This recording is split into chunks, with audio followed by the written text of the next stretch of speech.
আসসালামু আলাইকুম and hello everyone. Eid চলে গেছে, প্রায় অনেক দিন হয়ে গেছে, কিন্তু আমার ঈদের দিন বা আমার ছুটির দিনগুলো কিভাবে কেটেছে ওইটা আপনাদের সাথে শেয়ার করা হয়নি। জানি আমি একটু লেট, তাও সবাইকে ঈদ মোবারক। জাস্ট ফর ফান, ছুটিতে আমার হাজবেন্ডরা সবসময় ক্রিকেট ম্যাচ রাখে, তো এবার ও চ্যাম্পিয়ন হয়েছিল আর এটা ওর গিফট ছিল। ছোটটা পেয়েছিল আমার ভাসুর। এটা হলো আমার শ্বশুর বাড়ির এলাকার পদ্মা নদীর পাড়। মাশাআল্লাহ, দেখতে খুবই সুন্দর লাগছিল তখন, কারণ তখন ভাটা লেগেছিল, একদম কক্সবাজারের ফিল আসছিল। বেসিক্যালি যাওয়ার সময় আমি কোনো ভিডিও করতে পারিনি, আসার সময় একটু ভিডিও করেছিলাম আর কি। ছোট বাচ্চা নিয়ে নতুন জায়গায় গেলে অনেক হ্যাসেল হয়, তখন এত ভিডিও করা হয় না। এই জন্য আমি ঈদের তেমন একটা ব্লগ দিতে পারিনি, কারণ আমি কিছু শুটই করতে পারিনি।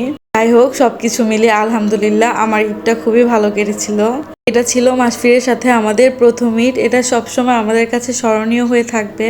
আলহামদুলিল্লাহ ফর এভরিথিং। আল্লাহর কাছে অনেক অনেক শুকরিয়া আদায় করি যে উনি মাসফিরকে আমাদের উপহার দিয়েছেন। ও এখন আমাদের দুনিয়া।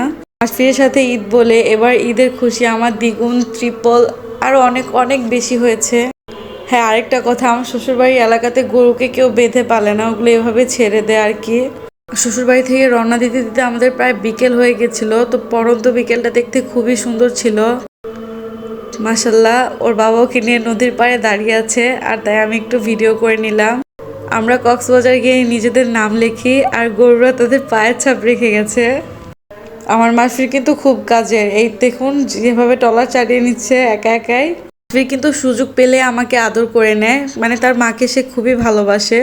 শুধু মাকে বললে ভুল হবে, ও মাশাল্লাহ সবার কোলে যায়, সবাইকে খুব ভালোবাসে।